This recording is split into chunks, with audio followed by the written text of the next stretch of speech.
The biggest temptation that we have is to compare ourselves with others. And sometimes we are either elated or depressed by comparison. Allow me to share with you the reality and the truth that each and every one of us has a unique calling. None that is the same.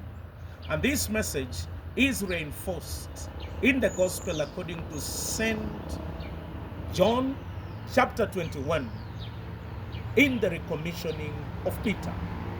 When Christ came after the resurrection, others were resuscitation, but Jesus was the firstborn of resurrection.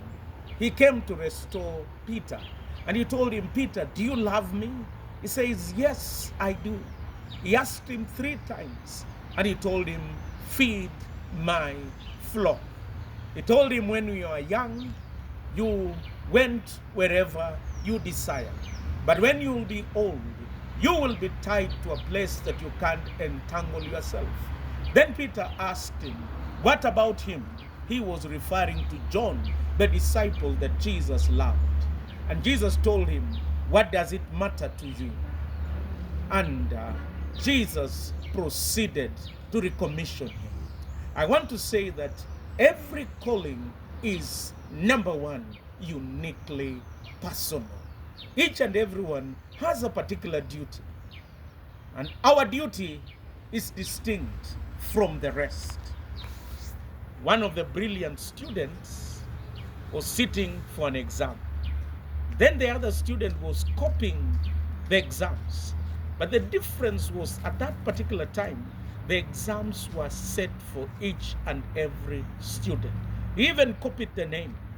And the other student failed miserably because he forgot that the exam was tailor-made for each and every student.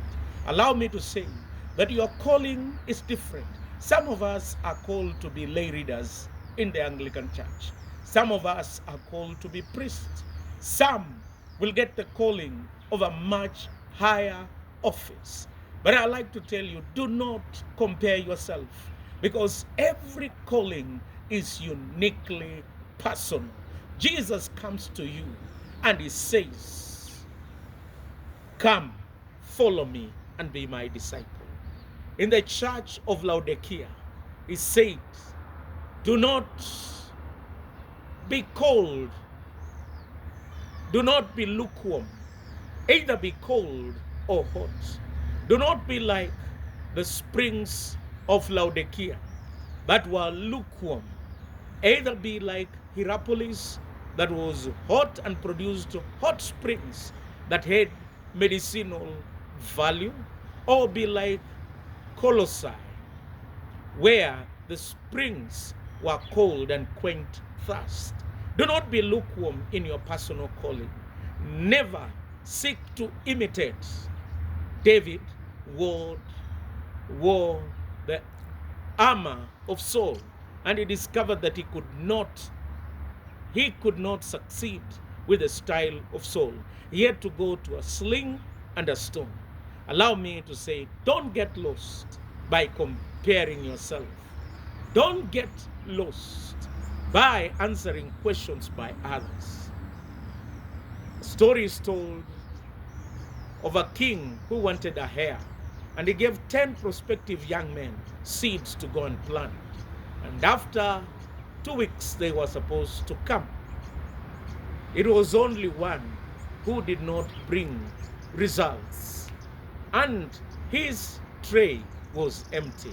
And the king said, here is the right man, because I gave you a boiled seed that was not supposed to germinate. Remember, every calling is uniquely personal. I'm called to preach. I am called to teach and to reach out to many people. That is my calling.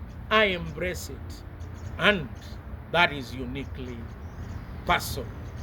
Number 2, every calling needs a unique concentration, not comparison. Peter wanted to compare himself with John. And I want to tell you, John was the only apostle who was not martyred. He lost focus. When we compare, pride sometimes or low self-esteem will come to us.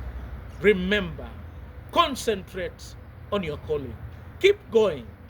It might not be as fruitful as it seems with the other person, but keep on doing your duty. And at the end of the time, God will lift you and He will take you to your destiny. Remember that each and every one of us has his own unique destiny. Seek it, pursue it with all your strength and might, and you will thrive, excel, and succeed. Lastly, each calling has a unique outcome. To some, it is public, and you will be exalted in public. To some, it is private, and you will serve in private. There are some sisters that we heard about when we visited the Tindinho seminary. These sisters, the Carmelite sisters, were very unique sisters in the sense that some had not visited cities. They concentrate on prayer. That is their calling. I think their calling is from Camel's knee of James, a man who was adept and concentrating on prayer. Allow me to say, each and every calling has unique outcomes. Some will never rise beyond the rank of a lay reader. I remember lay reader Philip Ruto of Kapsisi, very committed, and he left an impact, though a lay reader. There are some who will not even be rural deans, they'll just be priests, but they will leave a legacy and an impact. Allow me to say, keep to your calling. Remember that each and every calling is unique because it is uniquely personal. Number two, each calling needs unique concentration, not comparison.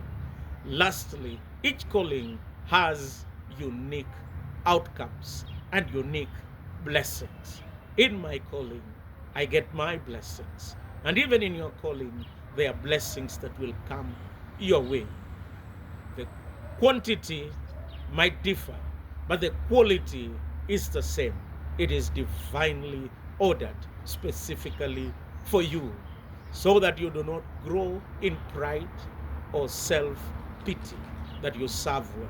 May the Lord bless each and every unique calling that we have in our lives, ministry, place of work. Some will be CEOs, some will never. Some will just remain sweepers, but they leave a legacy. May the Lord bless your unique callings in the name of God the Father, the Son, and the Holy Spirit.